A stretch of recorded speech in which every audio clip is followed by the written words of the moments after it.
用同一种恨唤醒我。你和我的故事陨落了像烟火，像飞蛾在扑火，任由宿命操控魅惑。哦，那影子深藏在光尘中，迷失在这城市，忘了山是枷锁。用爱图个归宿，却自食其果，不由你我。不然释怀偏执，是不过的坚持，用一生的遗憾写真实。我乱总太迟，原来你只是手心的影子。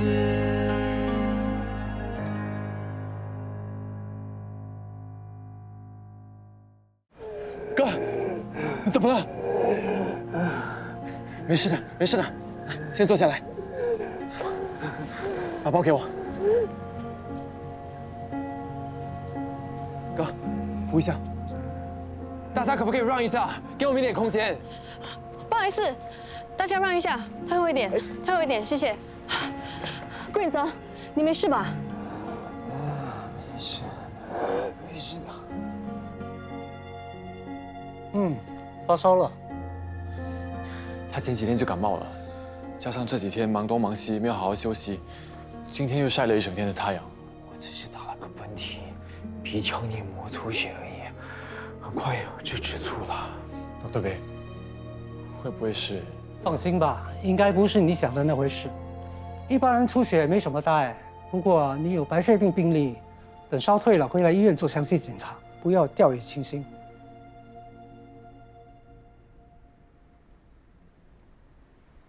怎么不能说吗？我去外面等你们。Sorry， 我是不是说错话了？没事，他早晚都会知道的。那好吧，我会安排时间再通知你们。谢谢你啊，对不对？这几天你就乖乖待在家里，好好养病，哪里都不能去。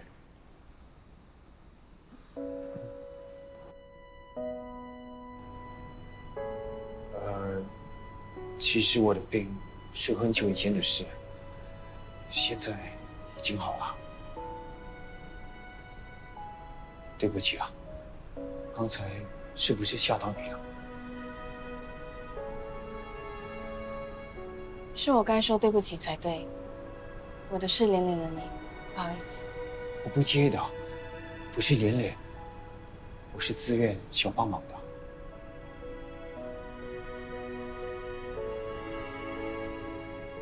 哎，你饿了吗？我先送我哥回去，再陪你去吃饭。他不舒服，你陪他吧，我自己回去就行了。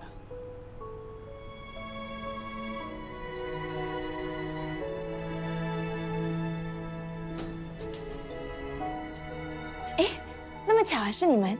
莲，你们要去哪里啊？回家吗？哎，你们的身上怎么会有血迹啊？发生什么事？我先走了。许愿，我们没事，你先回去工作，下次再聊。哥，哥，你要去哪里？你现在不能乱走的。那你去看看，他有什么需要帮忙的。好，我先送你回家，我再去找石院。我可以叫司机载我回家的。不行，我一定要亲自送你回去。发生了什么事啊？我刚好请了半天假，要不要我送允泽回家？他可以陪我，你去吧。哥，莲，你一定要安全把我哥送回去。如果有什么事，打电话给我。谢谢你啊。去吧。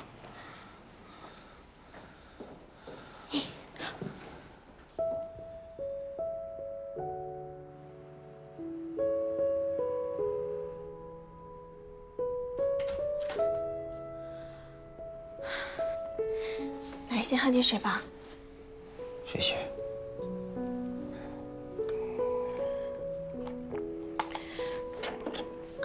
来，怎么样？有好一点了吗？刚才你还好好的，怎么会突然这样？要不要我送你回去医院啊？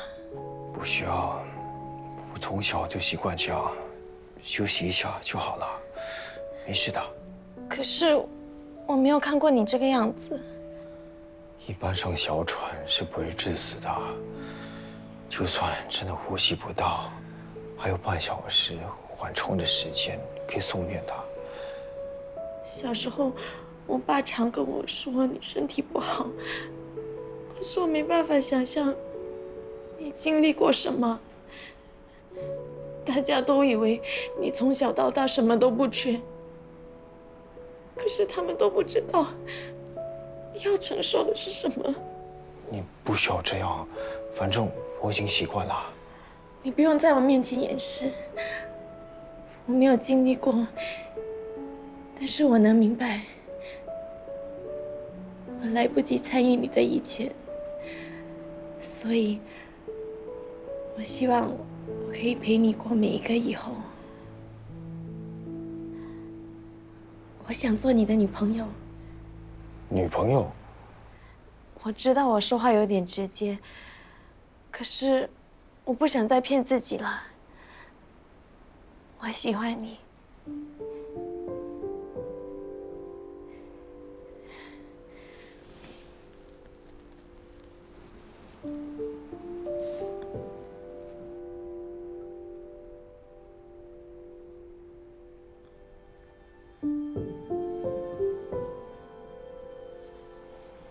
你不喜欢我吗？我没想过这些。你喜欢石院？就算你喜欢石院，我还是喜欢你的。你想太多了。我没喜欢谁，也不打算喜欢谁。以我的了解，我把你当亲戚，而你应该只是觉得我是你想亲近的哥哥。你不用急着拒绝我，如果你需要时间，我可以等。你别说了，你的话我就当做没听过。我不会跟任何人说的，包括阿聪。我不怕你告诉任何人，我只怕我再不开口，你就会变成别人的了。你别讲好不好？你的香水味太重，我受不了。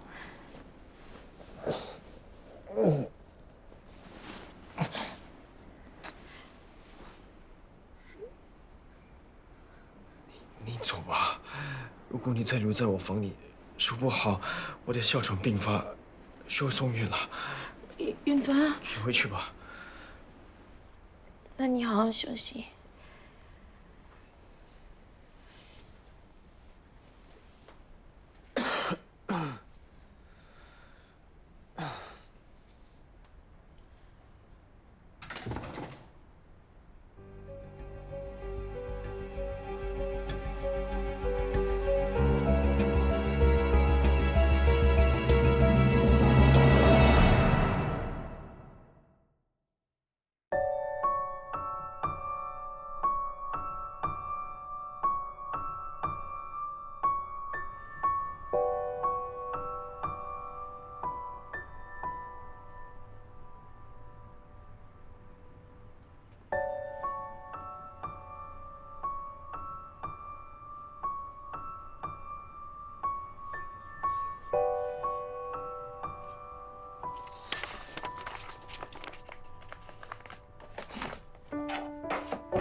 这件衣服都要拿去回收吗？嗯。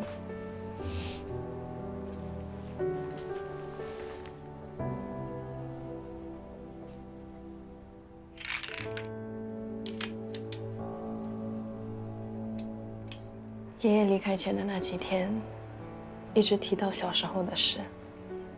他的小时候离我很远，我的小时候全是他。他教过我打算盘。我妈妈很早就去世了，爷爷就是那个陪着我长大的人。他一直有老板梦。后来，花刚积蓄为我爸治病，他就把算盘收起来了。爷爷还有做过生意？没做成。他帮别人打了一辈子的工。他说，上一代人的打拼，是为了担起下一代人的梦。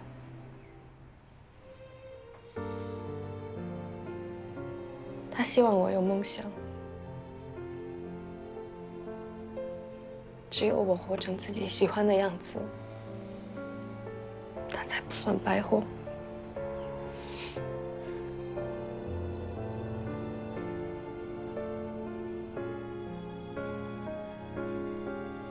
一定能让你爷爷骄傲的。他都看不见了。他看得见，他只是搬了家。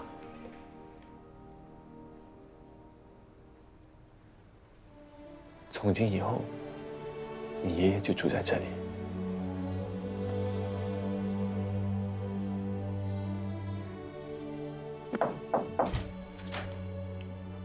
午餐，妈叫我拿给你的。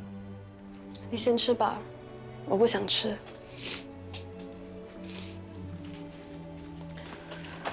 你交给我，我来处理。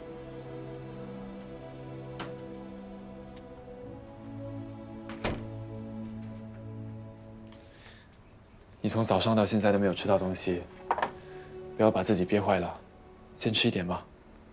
我不饿。你胃药都吃了一整排了，还说自己不饿，你究竟多久没有吃饭了？你是不是想把自己饿死？来，你过来。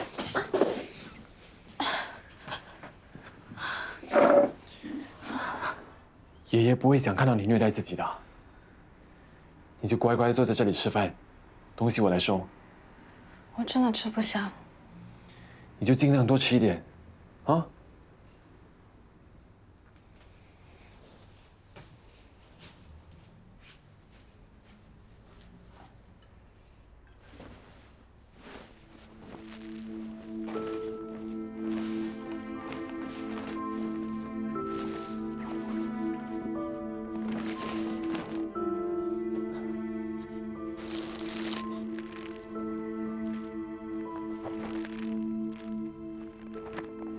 还是不要丢吧。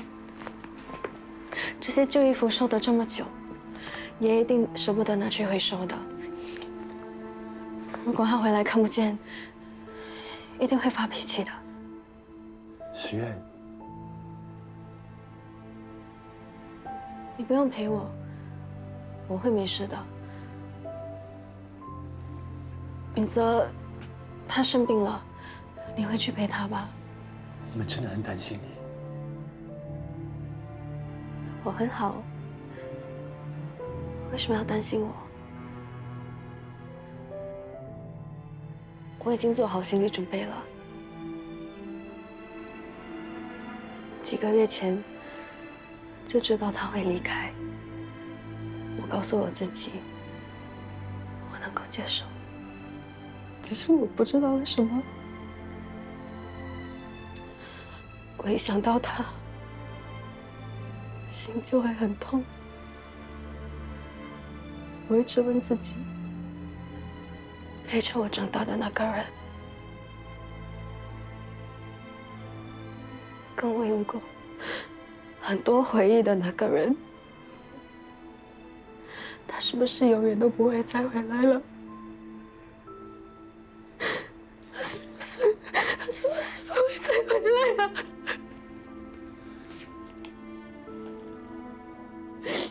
就哭出来，不丢脸的。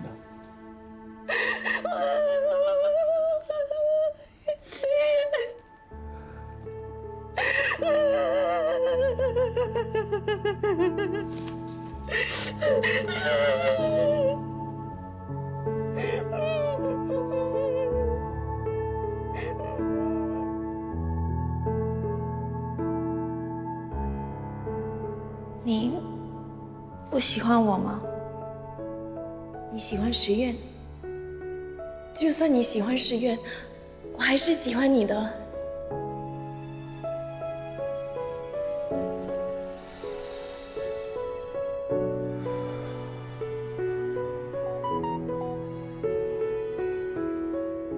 石月还好吗？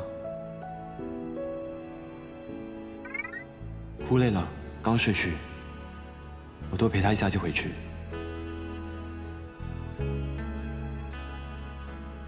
你呢？还喘吗？烧退了吗？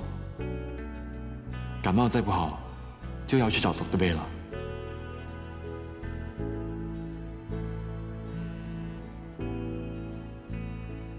刚吃药，我睡一下，你回来叫醒我。好。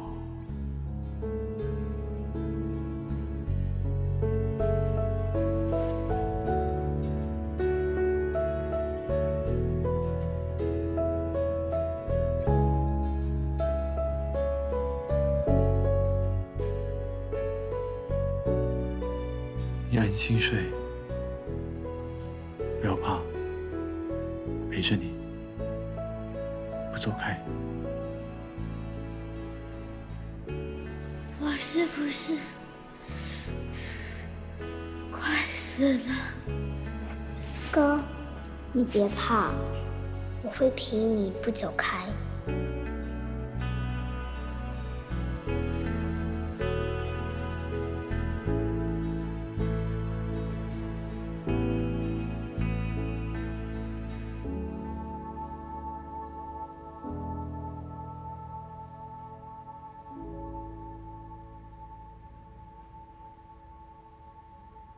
他怎么回事啊？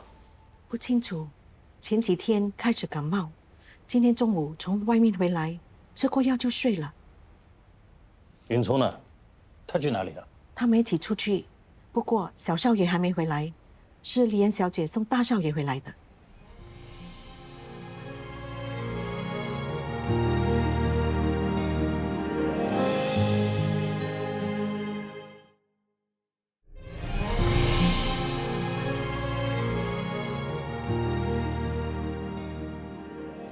喂 ，Dr. Bay 啊，麻烦你来家里一趟。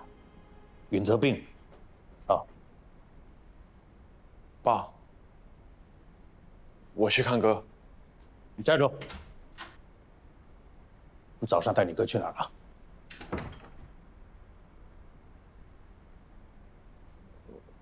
我们好朋友的爷爷出殡，我们去送殡了。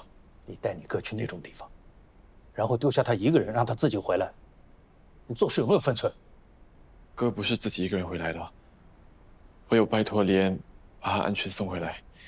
我们也去见过 Dr. Bay，Dr. Bay 说哥没有事。没事，你明明知道他在发烧，还偷偷带他出去，你反了你！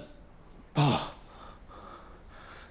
是我要阿聪带我出门的，也是我主动要帮朋友打点后事，你不要骂他。朋友，罗世渊，你怎么知道他？你们在外面结交什么人，做什么事，我只是睁一只眼闭一只眼，不代表我瞎。你们要认清楚你们是谁，那些三番四次占你们便宜的，不是真朋友。尤其像你们这种没见过什么世面的，特别容易被利用。不是占便宜，学院不是那种人。哥，好了好了，看看你的样子，赶快回去休息。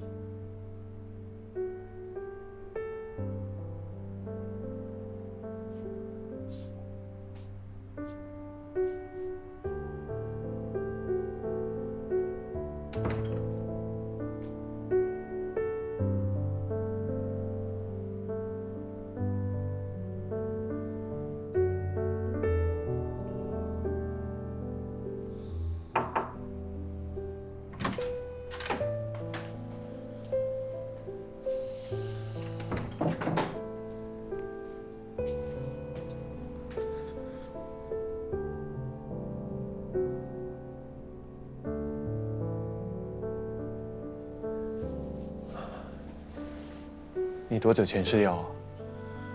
在我发简讯给你的时候吃的。那也有3个小时了。待会儿Dr. 贝过来，我们看他怎么说。你刚才为什么不让我把话说完？爸对石院的印象不是很好，还找人查过他。你觉得3言2语能够改变他的看法吗？如果不能，那为什么还有解释的必要？当然有必要。他想听不听是他的事，我想说不说是我的事，总不能让他误会下去吧？如果解释能够澄清误会，那当然最好。但如果不能，那就没有必要平白无故惹爸生气啊。这样的话，他反而会更讨厌石院的。再说，爸那么生气，也是因为担心你啊。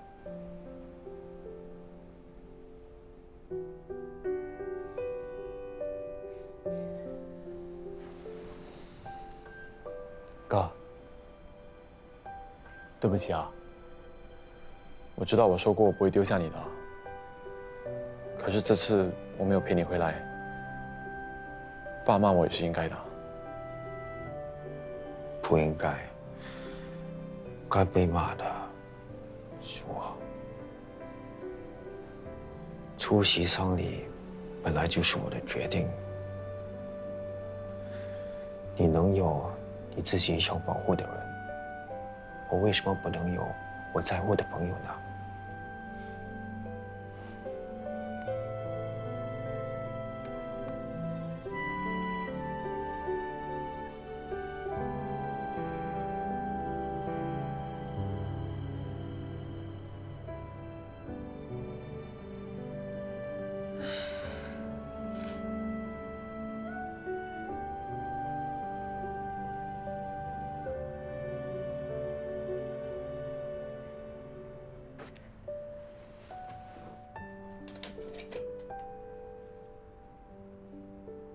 女孩子都喜欢好看的甜点，希望你再没胃口也要赏脸吃一些。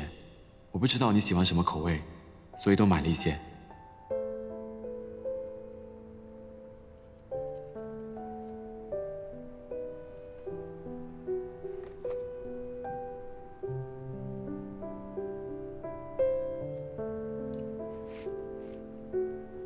还有胃药。妈问你要不要吃晚餐啊？哇，这么多甜品啊！我看晚餐你是没兴趣了。跟表婶说不用煮我那份了。这个人对你这么好，又是陪着你，又是花心思送你吃的，我看你们不只是普通朋友吧？追求者，还是男朋友？什么都不是，你不要乱说。想吃的话就分给你，拿出去外面吃吧。爸，去。哎，你脸皮有这么薄吗？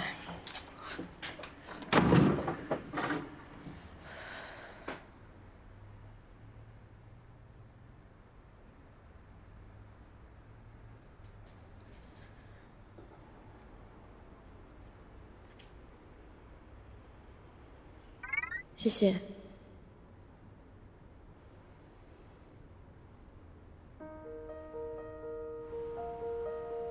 这是你的检查报告 ，Dr. 贝刚送来，我看过了，一切正常。爸，前几天我不应该这么说话，我这几天反省过了，阿聪也说我不对，对不起，我没想过让你担心。懂得反省还是好的。既然你坚持要看看外面的世界，凡事一定要衡量周全。不是不允许你出错，是担心你负担不起代价。我知道。这几天我躺在床上，我脑袋好像更清楚自己要什么了。之前我走出这个家，我没有目的地，只是对外面的世界好奇。不过现在不一样了，我有目标了。你的目标就是照顾好自己，好好吃饭，好好睡觉，别的事情能不参与，别参与啊。没吃饭的人会死，吃饱饭的人迟早也会死。爸，这根本就不是吃不吃饭的问题，是人都会死，死有1000、1万种方法。我只是想找一个活着的理由。你到底想说什么呀？这个丧礼让我看清楚，健康不是写在教科书上。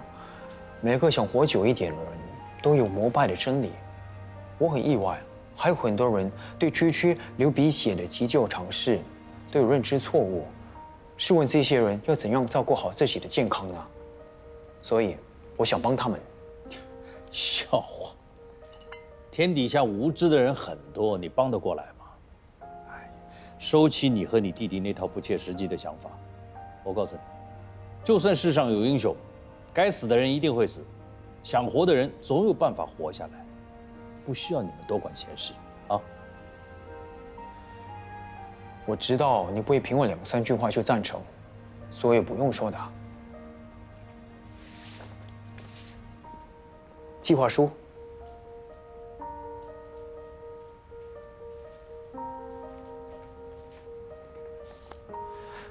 上面清清楚楚写了一系列推广疾病常识的规划，还有阿聪建议的临终关怀推广。我不想光靠嘴巴说求信任，我想用行动换你的支持。如果你想寻找寄托，消耗你的时间精力来机构做事，那不但可以成就你的事业，也不会浪费你的生命。不是每一次的付出都需要有回报。阿聪的小散人就本着这种信念走到现在。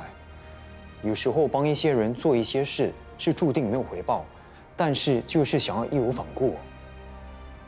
看来你弟弟已经是你心目中的英雄。他一直都是。他把肾脏捐给我，有闻过回报吗？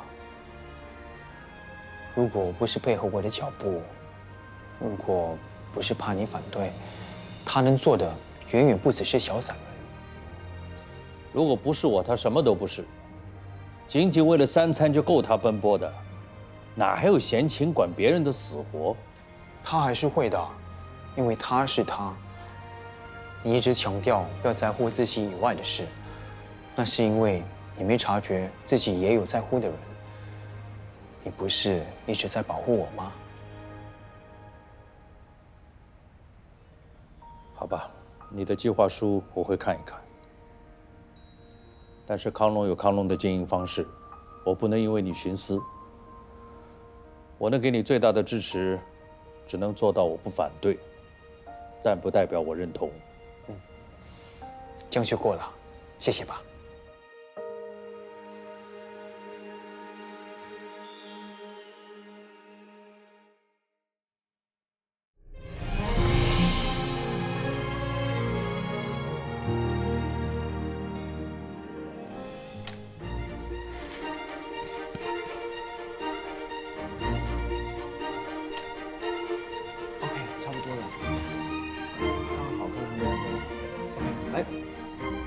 来，大家准备啊！3、2、1 ，Action！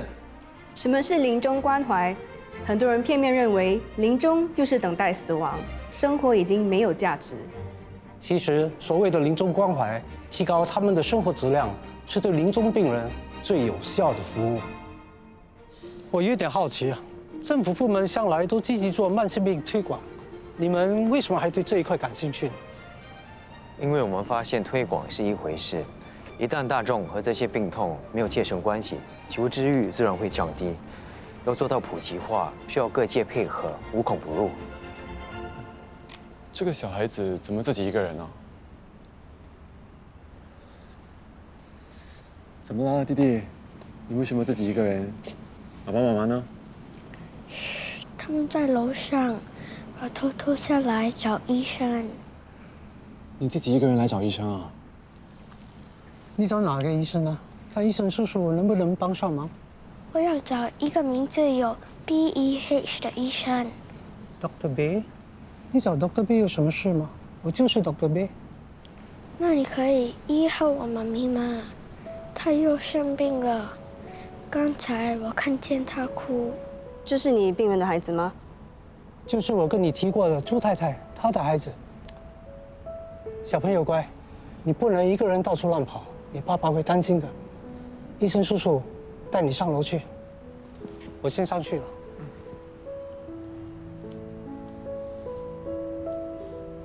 有听说过康龙最近发生的骨髓移植反悔的事吗？好像听过。那位白血病病人就是他的妈妈。很不幸的，刚做完清髓，捐赠者就突然反悔了。那病人怎么办？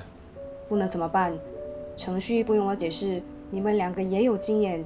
清髓之后，如果没有及时得到适合的骨髓替补，只能在无菌舱等了。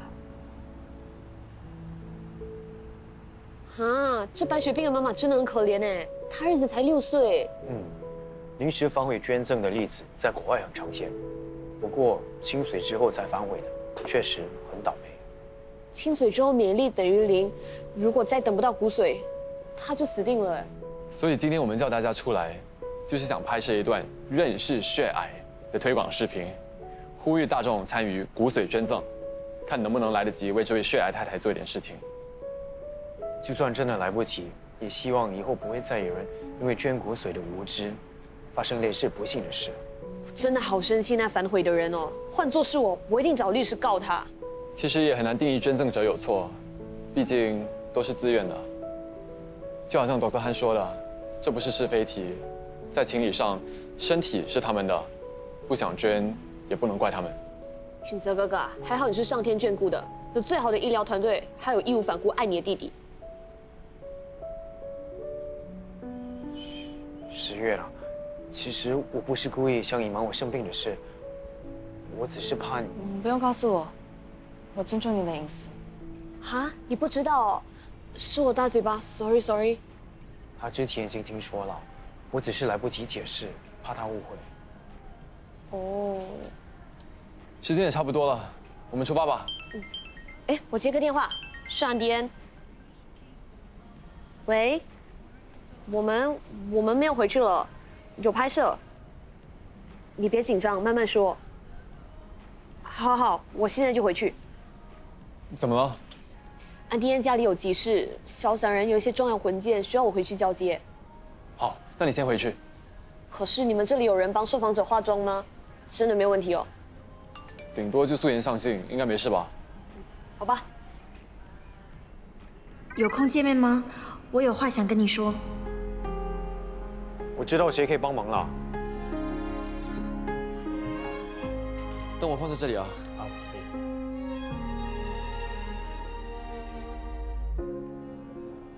允泽，那天我请帮忙 Dr. B 装麦克风，还有帮忙他补妆，化妆箱在那边。好。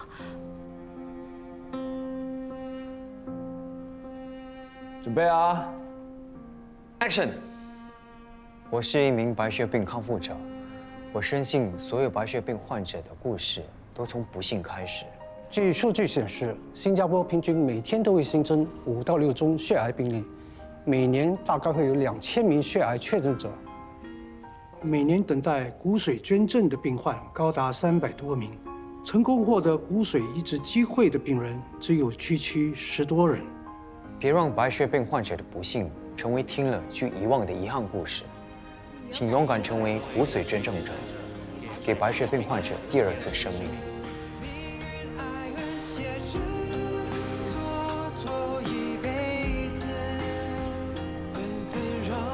小散人，加油！自从来到世上的那天起，大家都用尽全力让我继续活着。我妈用她的命换了我的命，允聪用他的身体换了我的健康。我们希望所有的白血病人都有专属的守护天使，希望他们像我一样，都有机会再活一次。允泽，我口渴，可以给我喝吗？石燕，喝瓶水吧。谢谢。你累了就休息一会儿。谢谢。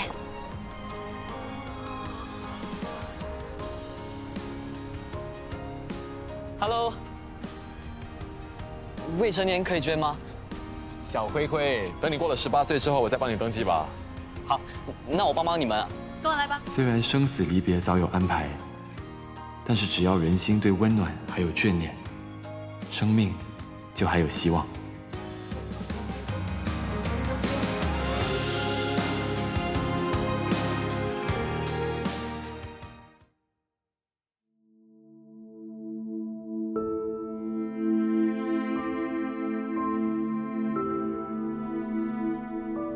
我妈离开了20年，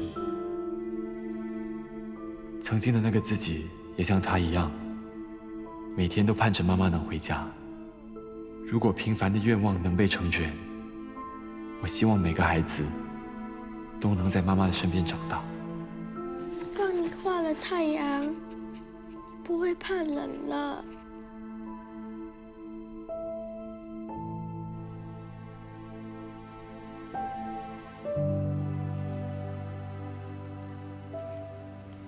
有人说，只有不乖的孩子没有妈妈，可是我没有不乖。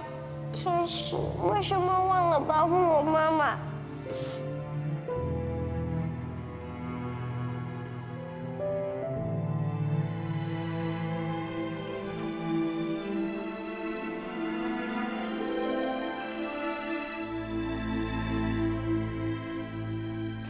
爸爸，是不是太多太阳？妈咪怕晒了。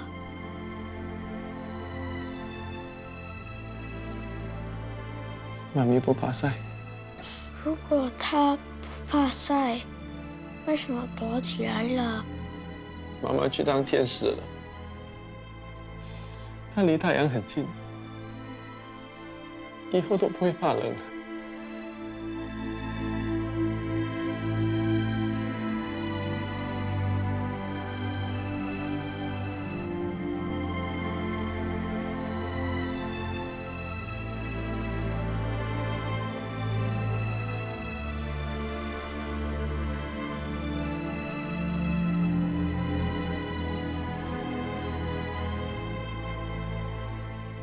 我知道你已经很努力了，天使会替你守护她长大。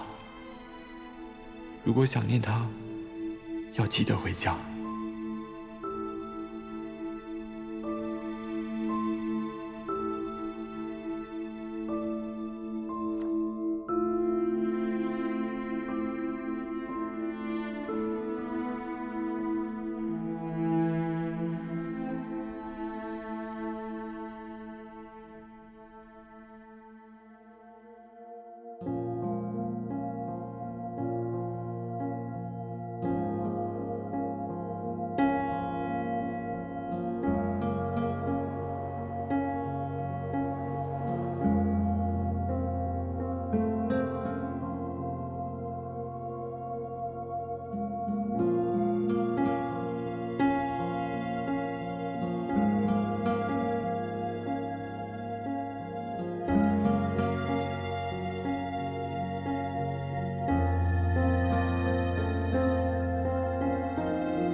Miss， 请问你要去哪里啊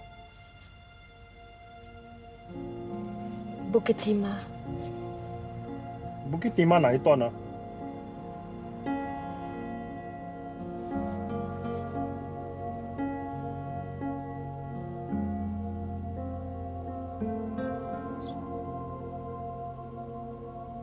大巴雅，大牌68。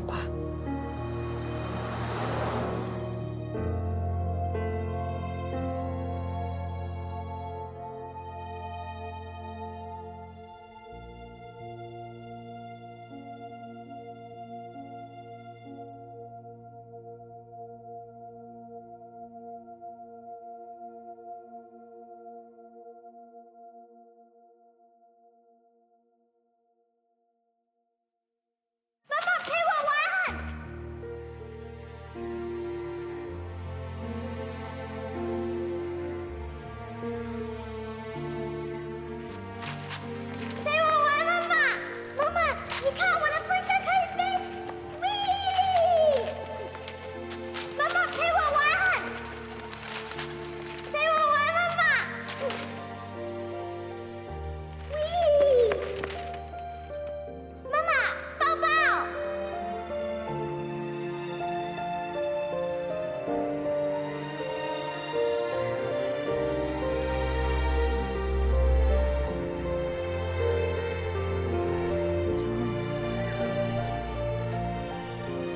冲，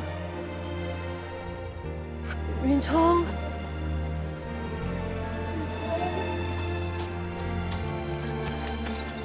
云冲，云冲。没想到朱太太还是等不到适合自己的骨髓，看不到孩子长大。朱先生的情绪应该还没平复下来，他只是看到东东在，把难过都压抑下来了。这几天我们多抽点时间过来陪陪他，看他还需要什么。好。我们是不是来过这里？我怎么可能来过这里啊？我怎么好像来过？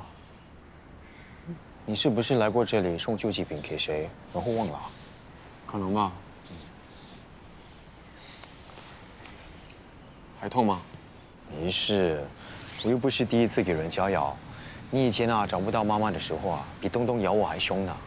对，我记得有一次我咬你咬到出血，爸还说要拔光我的牙齿。后来不需要爸动手，你吃了一粒苹果就掉了2颗门牙了。哪里有？肯定是你记错啊。怎么了？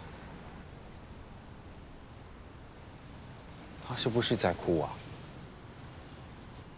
好像是哎。他需要帮忙吗？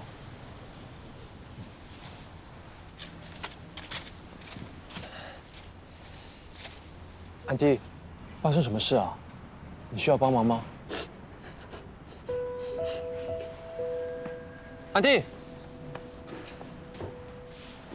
他好像有点眼熟哎。你也这样觉得啊？嗯。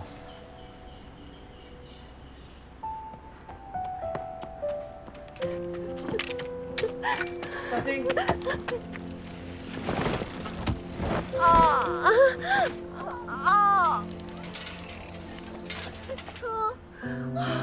我的脚！安迪，你还好吗？我的脚！